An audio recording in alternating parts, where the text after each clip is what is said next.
नुकतीच 12वीची परीक्षा दिली आहे का? नीट आणि सीईटीचा रिझल्ट येण्याची वाट बघताय?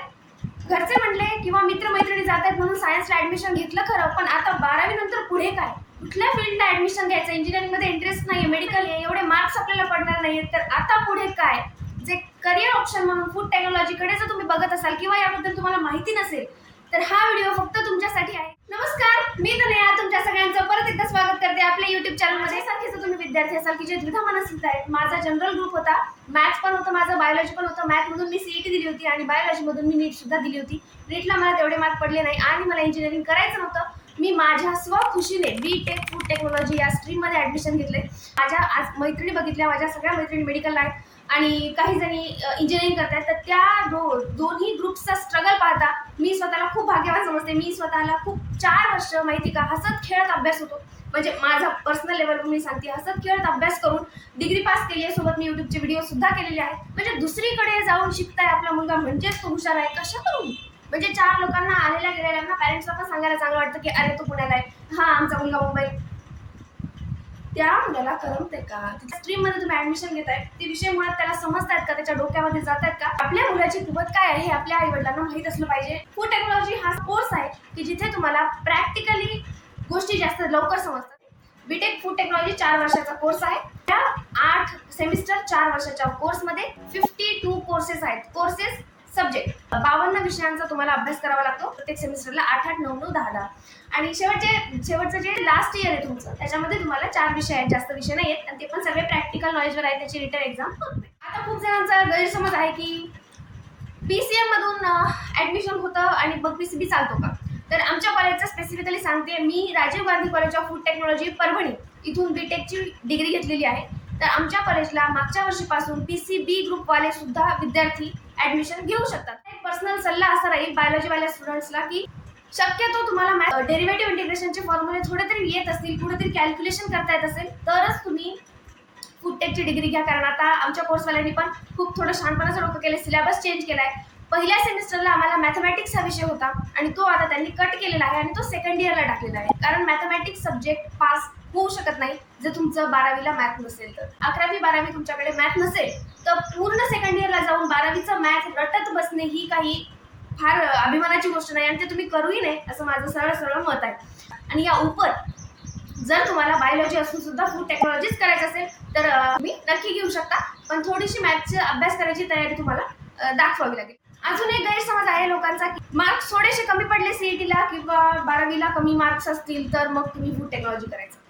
असं नसतं. मला स्वतःला 10वीला 92% होते, 12वीला मला 93% होते आणि सीईटीला मला 75 पर्सेंटाईल होतं माझं.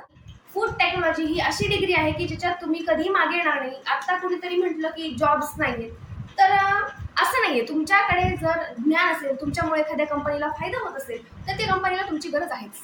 तुम्ही मग इंजिनिअरिंगमध्ये असा, बीटेक फूड टेक्नॉलॉजीमध्ये असा, तुम्ही फार्मसीमध्ये असा, याच्याने काही फरक पडत नाही. जेव्हा तुम्हाला प्रायव्हेट सेक्टरमध्ये जॉब करायचा आहे तेव्हा एखाद्या समोरच्या व्यक्तीचा जर तुम्ही फायदा करून देत असाल तर त्या व्यक्तीला तुम्ही हवे आहात. बीटेक फूड टेक्नॉलॉजिस्ट विद्यार्थी किंवा त्यांच्या घरचे पॅरेंट्स, त्यांच्या आजूबाजूचे नातेवाईक, तुम्ही स्वतःला इंजिनिअरिंगवाल्या मुलांची कंपॅरिझन करू नका. जेव्हा तुमची सॅलरीची गोष्ट येते, म्हणजे तुम्हाला जेव्हा पेमेंटची गोष्ट येते, पॅकेजेसची गोष्ट येते आजकाल, त्याच्यामध्ये तुम्ही स्वतःला इंजिनिअरिंगवाल्या मुलांची कंपेअर करायचंच नसतं. मोठ्या कॉलेजमधून पासआउट झालेले विद्यार्थी इंजिनिअरिंगचे जर त्यांना स्टार्टिंग 40,000 असेल तर तुम्हाला 20,000च असणार आहे. एवढी गोष्ट तुम्ही लक्षात ठेवा. स्वतःच्या कोर्सला कमी समजणं मुळात खूप चुकीची गोष्ट आहे. तुम्ही शिकलायत ना 4 वर्ष, त्याच्यातून तुम्ही ज्ञान घेतलंय आणि त्या गोष्टीला तुम्ही कमी कसं समजू शकता? स्कोप तुमच्यावर डिपेंड असतो. कुठल्याही कोर्सला स्कोप नसतो, त्या विद्यार्थ्याला स्कोप असतो. तुमच्याकडे थोडंफार माहिती असेल, तुमच्याकडे प्रेझेन्स ऑफ माइंड असेल की कुठे कधी काय वापरायचं, की प्रत्येक कोर्समध्ये तुम्हाला डिमांड आहेच आहे, प्रत्येक डिग्रीला स्कोप आहेच आहे. स्कोप तुम्हाला निर्माण करता आला पाहिजे. आयता स्कोप येणार नाही. घरी बसल्या 50,000चा जॉब कुणीही देणार नाही. तर आता कॉलेजेसचा विचार केला तर महाराष्ट्रामध्ये 4 युनिव्हर्सिटीज आहेत.